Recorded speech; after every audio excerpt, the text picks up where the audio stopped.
After years spent guiding students and shaping a campus, retired USI President Ray Hoops has found quiet satisfaction in his woodworking barn where the scent of sawdust replaced the hum of campus life. With each careful cut, Ray traded administration precision for craftsmanship and a sense of calm.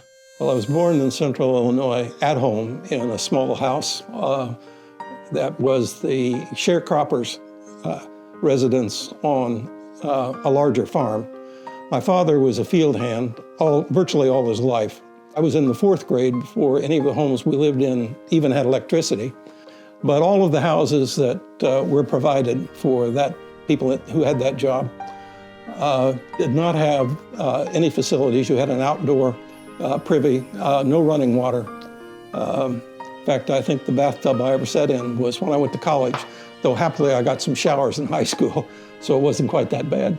My dad grew up in abject poverty, and I think anytime I heard about the American dream, I think of my dad.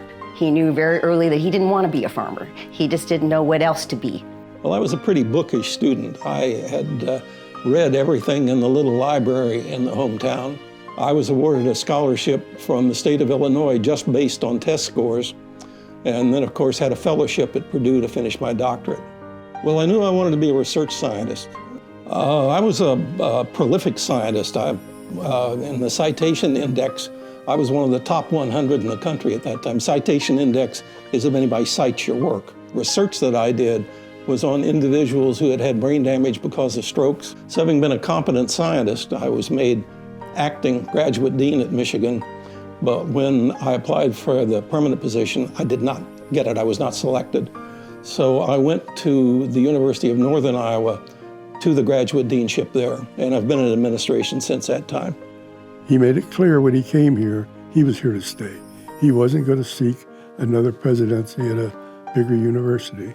As a matter of fact, Ray refused raises. If the staff and faculty got a 3% increase, he took a 3% increase, when in fact, he could have taken a lot more. David Rice left me a university that was absolutely coiled to spring forward. It only happens once, and most universities never have it. We grew very rapidly, built the entire campus because there was very little there. And happily, the state of Indiana, the legislature had a fond spot in their hearts for that university, and that helped. We built over $35 million worth of buildings in that brief period. And we were able to add the programs that were good for the community. We did something most universities don't do. We went out into the community each year and held town halls just for the corporate people to tell us what they needed to make their businesses run. One of the things that the business community told Ray was that they needed engineers. And the only school at that time was Purdue. So Ray brought forth the idea of starting an engineering program, which of course did not pass favor with Purdue. Well, you got to remember that Purdue was the only engineering school in the state. And when Ray took that on, he would not accept anything but a full engineering program. It's hard to say I fought because this whole community got behind that. So while I had a good relationship with the legislature, I had a terrible relationship with the Commission on Higher Education. They were hostile to that. I probably made it worse a couple of times. I said to the Commission on Higher Education, listen, I'm an Illinois country boy, but even I know no matter how much French perfume you put on a manure pile, you'll still know how it smells.